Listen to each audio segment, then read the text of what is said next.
जय जगन्नाथ। आसंतु एक रोचक तथ्य जोटा वर्तमान बड़ भाइराल होती आपण मैंने देखिए। आग प्रथम आपन को से लोक को चिन्ह दौचे ये भिडियो टी देखो। ए मांस खाइबू मछली खाइबू आमिष खाइबू नाई ये मांस खाइबू मछली खाइबू आमिष खाइबू नाई बाबू रे आपण माने ए भिडियो टी देखिले विशाल जटा जुट आउ स्वतंत्र भाव मेकअप नहीं तिलक ये मालिकार कथावाचक बाबाजी आको ना सुकांत दास नेमाल रहती। तेबे आकु घरे घरे लोक परिचित आकु लोक देखी बहुत। ये कौन कर जानते महापुरुष श्री अच्युतानंद पीठ नेमाल गादी रे ज्येष्ठ पूर्णमी रे एक दुई तीन टा बुम आगे ठिया गोटे तथ्य उपस्थापन कर पाखे जड़े मुस्लिम भाई को पाखे रखिंट पचर अनेक साधु सन्थ किसी व्यक्तित्व अच्छा जहा हो ये जो मांस मांस तो कहते मांस मछली कही जो गीत गाँच ये गीतटा जापारे से मांस किए खाई बोधे से कथाटा को सी चैनल कही ना महापुरुष पीठे कहवा आरंभ कर। आसतु वर्तमान नेमाल पद्मवन पीठ महापुरुष अच्युतानंद संपर्क में मिथ्या अपप्रचार निंदा एवं कपोलकल्पित कथा कही हिंदू सनातन धर्म को नष्ट करिबारे तथा कथित यही सन्थ किभली भयंकर विवृत्ति देइचंती आपनकर सुनिबा आरंभ हुआ। अच्युत खाँगर महापुरुष एठी धेनु चरावंत यही चित्रतोला नदी रे रामदास को गोटाली धरी ओलाकार एकाक्षर हराती षड़चक्र निर्णयर कारिका एठी बताती जो तपस्या करती से गोरु हाड़ नाड़ सब गदा ही था महापुरुष से शुद्ध कलापर अच्युतिका पियादा मान कटुआ मान पचारते कहले आज्ञा किए जन गोटे टोका बाबाजी आज्ञा यही सब कर पकाऊँ ना देखला नुचिकी देखिले जे महापुरुष धर नहीं गले धरी नहीं गले सब पचारे से अनेक कथा से अच्युतिका शरण गले कहले तुम ना अच्युत मो ना अच्युत कोलाकोली हेले से दिन संपर्क सृष्टि है अनेक कथा अच्छी ये भिडियोटी आपण देखिले ये तांकर दल बल सहित गोटे कथा कहूँ सब जानी निजे महापुरुष को केतिकी जानती मु कहि परिबि नाही। अच्युति खाँ गोटे शब्द प्रयोग करुछन किए से अच्युति खाँ तांकर पियादा किए थिले कौन थिले आमे जानि ना। महापुरुष पीठरे गोटे संप्रदायर नाम को नहीं गोटे खाँ शब्द लगे मुस्लिम मानकर टाइटल को पुणी ता पूर्व लगे अच्युति खाँ। तेणु ये नेमाल पीठरे ये जो वक्तव्य देइचंती ये वक्तव्य सारा ओडिशा रे अच्युत प्रेमी मान मन गभीर रेखापात करिछि। समस्ते वर्तमान बड़ विव्रत होइचंती। यदि सन्थ समाज साधु समाज एमाने निजकू बड़ ज्ञानी भावी बेले बेले एभली मिथ्या कल्पकल्पित कथा आरंभ करेंगे तेबे कौन ये कथार आरंभ कौन कर देखु आगो केड़े भयंकर कथा कहउछन कहूँ संपर्क सृष्टि है बंधुता सृष्टि है संगात बोली कथा है चलिले ता भीतर अनेक कथा घटी जाइए जतरे महापुरुष देह छाड़ते अच्युति खाँ बर्बाद हो पड़े समाधि पाखे ज्येष्ठ पूर्णिमा ब्रह्म मुहूर्त समय मुहु जो कहीं बहुत थर महापुरुष जाइए अच्युति खाँ घरे भोजन करमी भोजन कर कौन कर गोमांस को काटी दिखती रोसई हुए महापुरुष कहते से हांडी से कदई पत्र थब तुलसी पकईदे से सब महाप्रसाद हो जाए बोलिक कथित अच्छी। बास यही हूँ बाबाजी असली कारनामा। ଅଚ୍ୟୁତି ଖାଁଙ୍କର ଘରେ ମହାପୁରୁଷ ଯାଆନ୍ତି, ସେ ଭୋଜନ କରନ୍ତି। ମୁସଲମାନ ଘରେ ସିଦ୍ଧ ସନ୍ଥ ମହାପୁରୁଷ ଭୋଜନ କରନ୍ତି, ପୁଣି ଗୋମାଂସ ଭୋଜନ କରନ୍ତି, ତୁଳସୀ ପକାନ୍ତି। ଏ ତୁଳସୀକୁ ନେଇ ଆମେ ବାରମ୍ବାର ପ୍ରତିବାଦ କରି ଆସିଛୁ। ଏ ଜୀବନ୍ତ ଅବସ୍ଥାରେ ସାଧୁ ସନ୍ଥ ମାନେ ତୁଳସୀ ବ୍ୟବହାର କରୁଛନ୍ତି। ଗୋଟେ ବୈକୁଣ୍ଠ ଧାମ କରି କାଶୀନାଥ ମିଶ୍ର ତା ପିଲାକୁ ତୁଳସୀ ମାଳ ପିନ୍ଧେଇ ଯେଉଁ ଭାଣ୍ଟାମିଶା କରିଥିଲା, ତାର ମଧ୍ୟ ବିନାଶ ଘଟିଲା। ଏ ଆଙ୍କର ବିନାଶ ଆରମ୍ଭ ହେଲା। ତମେ ଗୋସ୍ୱାମୀ ତୁଳସୀଙ୍କର ରାମଚରିତ ମାନସର ଉତ୍ତରକାଣ୍ଡରେ ବିଶାଳ ଜଟା ନଖପମ୍କ୍ତି ରଖିଥିବା ବ୍ୟକ୍ତି କଳିଯୁଗରେ ବଡ଼ ତପସ୍ୱୀ ବୋଲିବେ ଯାହା ଗୋସ୍ୱାମୀ କହିଛନ୍ତି, ତାର ପ୍ରତ୍ୟକ୍ଷ ଉଦାହରଣ ବାବୁ। କେଡ଼େ ବଡ଼ ଭୟଙ୍କର କଥା ତୁମେ କହିଛ। ତମେ ନିଜକୁ କ'ଣ ଭାବୁଛ କି? ମହାପୁରୁଷ ବୋଲି ଶବ୍ଦ ଉଚ୍ଚାରଣ କରୁଛ, ଯେ ଅଚ୍ୟୁତ ଗୋଲକନାଥ ସାକ୍ଷାତ ବିଷ୍ଣୁ ସ୍ୱରୂପକମ୍। ସେ ସାକ୍ଷାତ ବିଷ୍ଣୁଙ୍କର ସ୍ୱରୂପ ଅଚ୍ୟୁତି ଖାଁ ଗୋଟେ ବ୍ୟକ୍ତିତ୍ୱ ତିଆରି କରି ଗୋଟେ କଳ୍ପିତ କଥା, ଗୋଟେ ଲୋକାଚାରାକୁ ଠିକ ଭାବରେ ଉପସ୍ଥାପନ ନ କରି ଏଭଳି ଭାବରେ ଢଙ୍ଗରେ ତୁମେ ଚ୍ୟାନେଲ ଆଗରେ କହୁଛ, ତୁମକୁ ଲଜ୍ଜା ଶରମ ମାଡ଼ିବା କଥା। ଅଚ୍ୟୁତ ପ୍ରେମୀମାନଙ୍କ ମଧ୍ୟରେ ଏକ ଭୟଙ୍କର ଭୟ ସୃଷ୍ଟି କରୁଛ, ଗୋଟେ ବିବାଦ ସୃଷ୍ଟି କରୁଛ, ତଥ୍ୟ ଠିକ ଭାବରେ ଉପସ୍ଥାପନ କରିପାରୁନାହ। ତୁମେ ଲୋକଶ୍ରୁତି ଜନଶ୍ରୁତିକୁ କ'ଣ ଭାବୁଛ କି? ଜନଶ୍ରୁତି ଗୁଡ଼ାକ ଏମିତି କହିବା କଥା? ହଁ, ମହାପୁରୁଷ ଗୋମାଂସ ଖାଇଲେ? ଶୁଣନ୍ତୁ ସୁକାନ୍ତ ମହାରାଜ, ଆପଣ ଦିନେ ବ୍ରାହ୍ମଣ ନିନ୍ଦା କରୁଥିଲେ ବାଲିପୀଠରେ ବସିକି। ମୁଁ ଶୁଣିଥିଲି ସେତେବେଳେ ଯଜ୍ଞ ହେଉଥିଲା, 12 ଜଣ ବ୍ରାହ୍ମଣ ସହିତ ଆମେ ଯାଇଥିଲୁ, ଆପଣ ବିରୋଧ କରିଥିଲୁ। ଆପଣ ମହାପୁରୁଷଙ୍କ କଥା କହିବା ବଦଳରେ ମହାପୁରୁଷ ଲେଖିଛନ୍ତି ଗୁଡ଼ାଏ ଗୀତ ଗାଇକି ବ୍ରାହ୍ମଣ ନିନ୍ଦା କରୁଥିଲେ। ସେତେବେଳେ ମଧ୍ୟ ଆପଣଙ୍କୁ ଅପୋଜ କରିଥିଲୁ। ଆପଣ ଏତେ ଦିନ ପରେ ମହାପୁରୁଷଙ୍କ କଥା କହୁଛନ୍ତି, ମାଳିକା କହୁଛନ୍ତି, ଏଥିରେ ଚ୍ୟାନେଲରେ ବସି କହୁଛନ୍ତି, ଯାହା କହୁଛନ୍ତି ଲୋକ ଦେଖୁଛନ୍ତି। ତା ମାନେ ତୁମେ ମହାପୁରୁଷ ନିନ୍ଦା କରିବ? ଆଜି ମାଳିକାକୁ ନେଇ ମୌଳିକତାକୁ ନଷ୍ଟ କରି ମାଳିକାକୁ ଭ୍ରଷ୍ଟାଚାର କରିଛନ୍ତି, ସମସ୍ତେ ନଷ୍ଟ କରୁଛନ୍ତି। ଯିଏ ଯେମିତି ପାରୁଛି ବେପାର କରିବା ପାଇଁ ମାଳିକାକୁ ବ୍ୟବସାୟ କରୁଛନ୍ତି। ଆପଣ କ'ଣ ଭାବିଲେ ନିଜକୁ? ମହାପୁରୁଷ ଗୋମାଂସ ଖାଉଥିଲେ, ସେଇ ହାଣ୍ଡି, ସେଇ କରେଇ, ସେଇ କଦଳୀପତ୍ର ନେଇକି ଅଚ୍ୟୁତି ଖାଁ ଘରେ। ଶୁଣନ୍ତୁ, ଜନଶ୍ରୁତିରେ ଯାହା ଅଛି ମୁଁ ଆପଣଙ୍କୁ ଆଗକୁ କହିବି। ଭାଇମାନେ ଶୁଣନ୍ତୁ ଆଗକୁ କ'ଣ କହୁଛନ୍ତି। କିଏ ବିଶ୍ୱାସ କରନ୍ତି ନ କରନ୍ତି ତା ଆମର କହିବାର ନାହିଁ। ଏଇ ପଠାଣ ଲୋକ ମହାପୁରୁଷଙ୍କୁ ସବୁ ସମର୍ପଣ କରିଛନ୍ତି। ଏତେ ଆତ୍ମୀୟ ଇଏ ପଠାଣ ସବୁ ହେଇଗଲେ ତାଙ୍କର। ତେଣୁ ଯେତେବେଳେ ମହାପୁରୁଷ ନିର୍ବାଣ ଶୂନ୍ୟ ସମାଧି ହେଇଗଲେ, ଏଇ ପଠାଣ ଲୋକ କ'ଣ କଲେ କହିଲେ, ଆମର ମହାପୁରୁଷଙ୍କ ପ୍ରତିକି ଆମର ଅର୍ଘ୍ୟ ଟିକେ ଯିବ। ପ୍ରତିବର୍ଷ ଜ୍ୟେଷ୍ଠ ଶୁକ୍ଳ ପୂର୍ଣ୍ଣିମା ବ୍ରହ୍ମ ମୁହୂର୍ତ୍ତରେ ଆମର ଯାହା ତାଙ୍କର ଅଛି ବୋଖାର ସାହି ମାନଙ୍କ ବା ମସଜିଦରେ ଯେମିତି ବିଧିବିଧାନ ଲାଗେ, ତାଙ୍କ ମସଜିଦ ପାଖରୁ ବସ୍ତ୍ର ଢଙ୍କା ହେଇକିରି ସବୁ ଆସେ। ମହାପୁରୁଷଙ୍କ ପାହାଚ ତଳେ କିଛି ତୁଳସୀ ପଡ଼ିବନି, ସମର୍ପଣ ହବ। ତାର 3 ଭାଗରୁ ଭାଗେ ଜମିଦାର ଘରକୁ ଯାଏ, 3 ଭାଗ ରହେ ସବୁ ସମ୍ପ୍ରଦାୟ ମାନେ ସମସ୍ତେ ସେଠି ଗ୍ରହଣ କରିବେ ବୋଲି। ଏ କଥା କାହିଁକି ନା ଆମର ହିନ୍ଦୁ। ଦେଖନ୍ତୁ କ'ଣ ତୁମେ ଇଏ କହୁଛନ୍ତି ଯେ ତୁଳସୀ ପଡ଼େ, ପୁଣି କହୁଛନ୍ତି ଯଦି ତାଙ୍କର ମସଜିଦରୁ ଭୋଗ ଆସେ, ମସଜିଦରେ କୋଉଠି ଭୋଗ ହୁଏ ସଂସାର ଦେଖିଲଣି? ତୁମେ ମସଜିଦର ବିଧିବିଧାନ କେମିତି ଜାଣିଲ? ତୁମେ ତ ବାବାଜୀ ହିନ୍ଦୁ ସନାତନ ଧର୍ମର ମହାପୁରୁଷଙ୍କ ଆଶ୍ରିତ। ମସଜିଦର ବିଧିବିଧାନ ତୁମେ ପାଠ ପଢ଼ିଥିଲ? ତୁମେ କ'ଣ ମସଜିଦ ଯାଅ? ନା ତୁମ ପଛରେ କ'ଣ ଲୁକାଇ ତଥ୍ୟ ରହିଛି ଆମେ ଜାଣିପାରୁନୁ। କୋଉଠି ମସଜିଦରୁ ଭୋଗ ଆସେ ଏବଂ ଉପରେ କପଡ଼ା ଘୋଡ଼ା ହେଇକି ଆସେ, ପାହାଚ ତଳେ ଥୁଆଇ ତୁଳସୀ ପଡ଼େ ନାହିଁ। ଯଦି ତୁଳସୀ ପଡ଼େ ନାହିଁ, ପୁଣି ତୁମେ କହୁଛ ତୁଳସୀ ପଡ଼େ ବୋଲିକି? ଦତ୍ତ ମହାପୁରୁଷ ତାଙ୍କ ଘରେ ଗୋମାଂସ ଖାଇକି ତୁଳସୀ ପକାଉଥିଲେ, ସେ ପରମ୍ପରା କାହିଁ ବନ୍ଦ ହେଇଗଲା? କାହିଁ ତାଙ୍କ ଭୋଗଟା ପୀଠ ଉପରକୁ ଯିବ ନାହିଁ? ପାହାଚ ତଳେ କ'ଣ ପାଇଁ ରହିବ? ଭୋଗ ପାହାଚ ତଳେ କ'ଣ ପାଇଁ ରହିବ? ନା କି କଳ୍ପିତ କଥା କହୁଛନ୍ତି। ଆଉ ମନେ ରଖନ୍ତୁ, ଆପଣ ଏଇ ଯେଉଁ କଥା ତଥ୍ୟ କହୁଛନ୍ତି, ଏ ତଥ୍ୟ ସମ୍ପର୍କରେ ଆମେ ମଧ୍ୟ ନେମାଳ ପୀଠର ଅନେକ ବ୍ୟକ୍ତିତ୍ୱଙ୍କୁ ପଚାରିଥିଲୁ। ସେ ବିରୋଧ କରିଛନ୍ତି। ଏବେ ଆଉ ସେମିତି ପେଡ଼ି ଭୋଗ କୋଉଠି ମସଜିଦରୁ ଘୋଡ଼ା ହେଇକି ଆସୁନାହିଁ, କପଡ଼ା ଘୋଡ଼ା ହେଇକି ହଉନାହିଁ। ଆଉ ସେ କୋଉ କାଳେ ଥିଲା, କ'ଣ ଥିଲା, କାହିଁକି ଥିଲା, ସେ ସମ୍ପର୍କ ତଥ୍ୟ ମଧ୍ୟ ଆମ ପାଖରେ ଅଛି। ସିଦ୍ଧ ସାଧକ ପଦ୍ମବନ ରାଜହଂସ ମାଟିଗଦାର ଶାନ୍ତ ଗୋପାଳ କୁଳତିଳକ ମହାପୁରୁଷ ଶ୍ରୀ ଅଚ୍ୟୁତାନନ୍ଦ ଯେତେବେଳେ ସାଧନା କରିବା ପାଇଁ ନେମାଳ ପୀଠରେ ପହଞ୍ଚନ୍ତି, ଯାହା ବି କହନ୍ତୁ ସେ ମୁସଲମାନଙ୍କ ଜାଗା ସେଇ ଅଞ୍ଚଳର ଥିଲା। ସେ କେଉଁ ଖାଁଙ୍କର ଥିଲା, ଅଚ୍ୟୁତି ଖାଁଙ୍କର ଥିଲା ବୋଲି ମୁଁ କହିପାରିବି ନାହିଁ।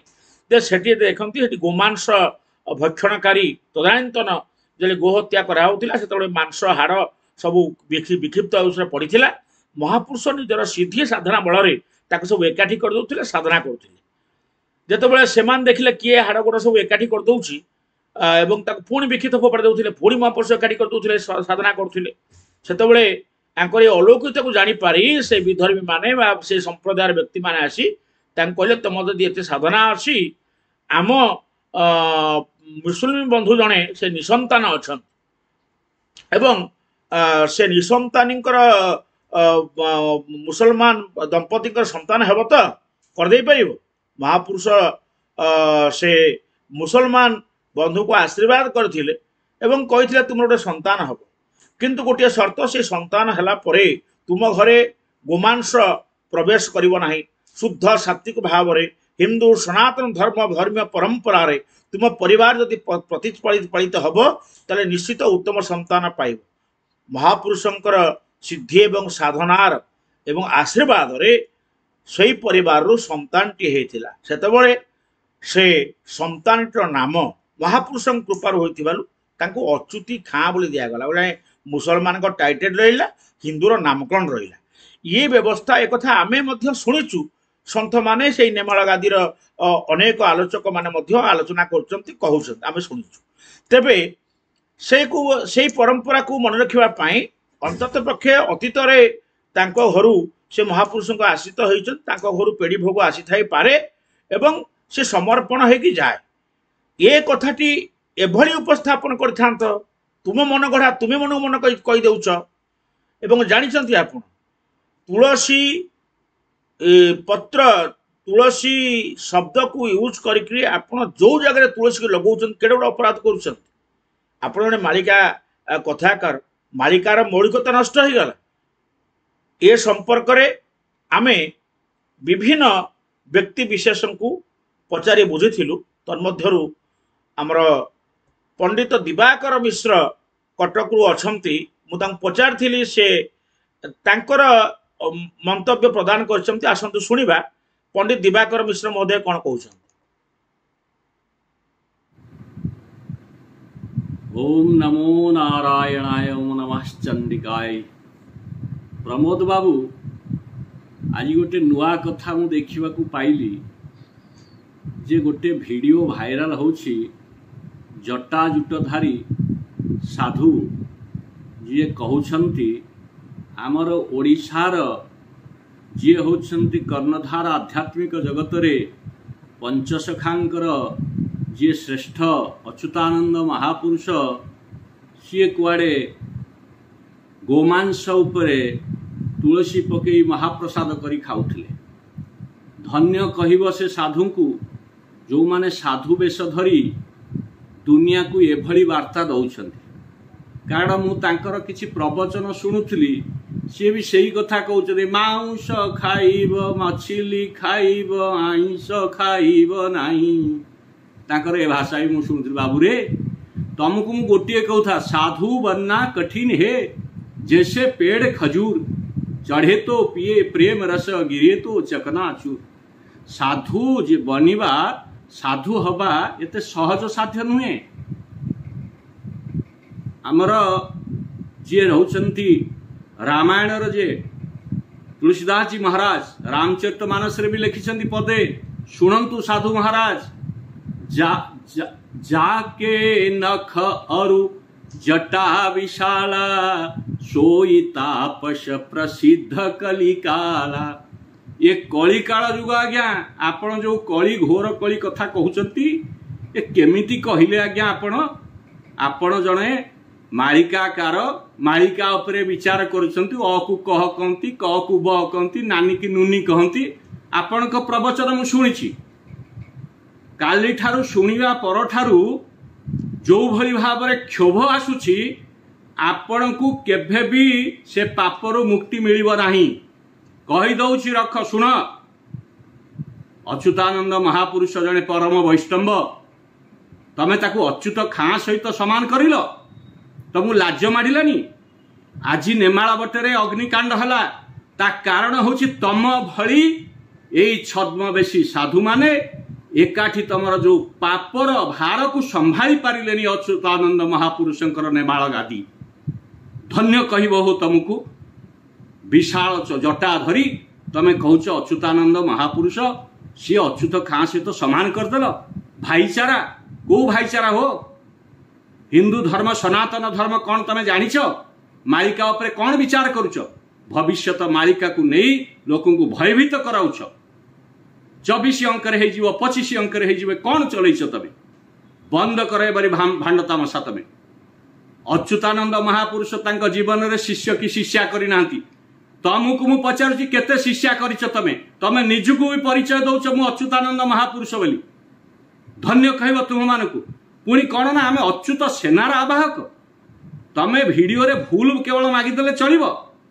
नेमाल बटरे से जो त्रिकोण भूमि उपरे जो नदी अच्छी से नदी रे स्नान कर बाली रे गड़ी गड़ी की नेमाल बट पाखक आसिक लम होगी पड़ी कहे प्रभु मोर भूल हो गला कारण तमें साधु तमर तुंड ठीक नहीं तम मुंडरे नकली जटा लगैछ तम दंड भी ठीक नहीं जार तुंड मुंड दंड ठीक न थाए सी कि साधु क्यों तुमको बारंबार कहूची ये सब भूल कर ना जो माने साधु बेसरे धरी आमर हिंदू धर्म प्रचार करुछ सनातन धर्म पाई आपण माने होछ कलंक तेणु प्रमोद बाबू मने रखंतु एमानंकर केवल प्रायश्चित होची नेमाल बटरे अखिया अपिया सी लम हेई पड़िबे भूल मागंतु गोमांस भक्षण जो गोमाता को रक्षा करने पाई आज भद्रक रे जड़े गो सैनिक ताकू मारी दिया गला तमें कहल अच्युतानंद महापुरुष एवं सी गोमांस भितर तुलसी पकई महाप्रसाद करि पाले माने कौन कहूच तमें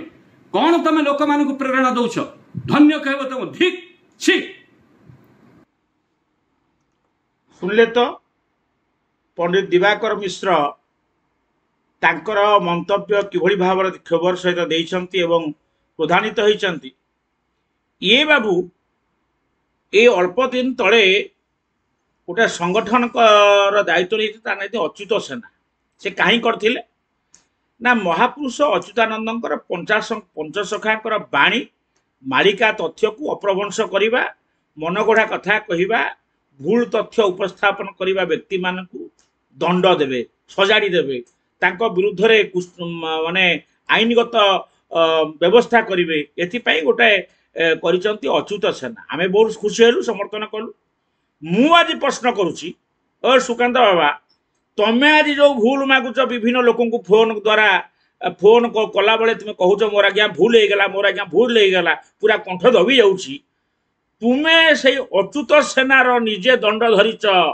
निजे दंड धरिच दंड देवाई तुम दंड तुमरी बेकरे आग पकाओ आग निजे भूल स्वीकार कर जहाँ दिवाकर मिश्र कहते चित्रोत्पला नदी रे सर्वसम्मुख स्नान करी लंडित हो महापुरुष पाखे भूल माग गोमांस भक्षणकारी महापुरुष तुम्हें कही अच्युतानंद गोमांस भक्षण करना गोमांस तुलसी पकई ना कहीं गोटे भांडामी कथा तुम कही आग से भूल माग मु अच्युत सेनार जो मैंने अच्छा समस्त को निवेदन करुच्ची जदि अच्युत सेनार पछद पटरे सत्यता थाए यदि महापुरुष को भल पाऊ था तुम दल सेनार भाई माने अध्यक्ष कर्मकर्ता जिते जी अच्छा समस्ते बैठक करी ए व्यक्ति को भूल मगांतु ये सर्वसम्मुख में क्षमा प्रार्थी होगा दरकार केवल अच्युत सेना गठन करदे हम ना आपण जहाँ कहते मानतु आज आज जी रक्षक से भक्षक हम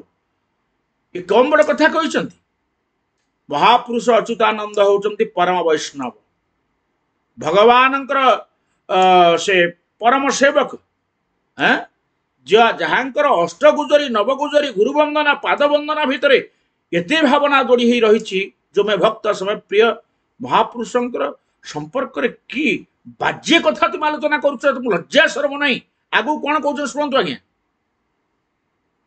मुसलमान गोटे भाईचारा जहाँ को तुम लिख उपनिषद ना हूँ अलोपनिषद अलोपनिषद महापुरुष शून्य ब्रह्म विराट निराकार संहिता केमिति कहते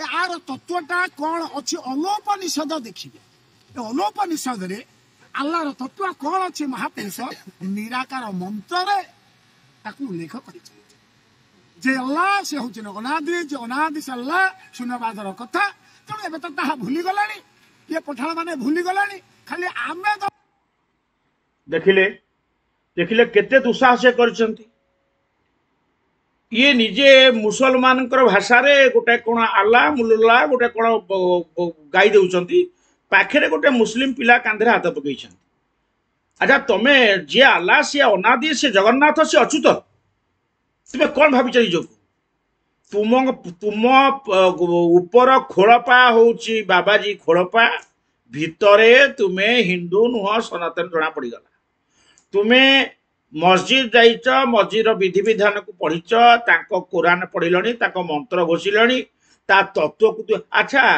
कौन से कौन इलोप निषद उपनिषद कईटा संस्कृत पढ़ीच तुम तो ओडिया भाषा कहूच माइस मछली कहूच से उपनिषद रे पुणी ये जो मुस्लिम भाषा लिखाई तत्व या अच्छी कहीं भांतामशा कर मालिका को लेकिन बहु अपप्रचार आपण कर अच्युत सेना करी गोटे कौ कौ ठीक कम कर पकाउछंती आपण सेनार दायित्व अच्छा क्षमा प्रार्थना करंतु दयाकोरी समस्त कथावाचक गोटे समाज को निंदा होउछि आपण मान भिडियो तले जो जो भिडियो जो चैनल बाजुची तले पढ़िले केते निंदा करा जाउछि बोली कि आपण केड़े बड़ कथा कहउछंती ये तत्व नुहे एटा कल्पल कल्पित तथ्य कहतु नहीं भाईचारा मुसलमान सहित हिंदू भाईचारा तुम्हें सृष्टि करुना तुम्हें ये हिंदू मान धर्मीय परंपरा सहित से मिलई दे आज भयंकर भूल करुच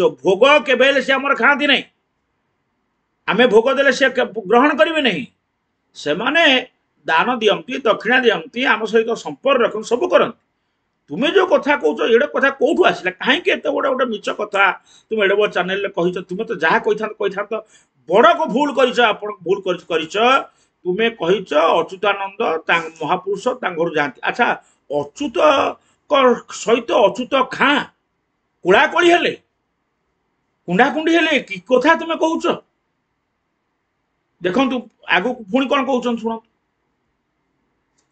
भोग सी आमको दौ ना भितर से उद्दीपना आसू से महापुरुषंकर से पाच तले सेटा समर्पण हो समस्त ये भोग समर्पण कथा कहते मु नेमाल बुझिली एबे आउ से भोग समर्पण होनी कई कहते कौन हो पारे जानिनु कहते सीटा विरोध करामती किसी समर्पण कौट भोग होने पेड़ी भोग घर को जाए भक्त बाकू पठाई जाए कई जड़े अच्युति खाँ महापुरुष भक्त हो पारि था महापुरुष महानता अच्छी महापुरुष सिद्ध साधना बल से आम हिंदू सनातन धर्म को अन्य धर्मर व्यक्ति मान को आकर्षण कर महापुरुष महानता किंतु गोमांस भक्षण करवा युवा कि कथा तुम कौच आम यार भितर आउ जड़े पंडित सहित आलोचना करूँ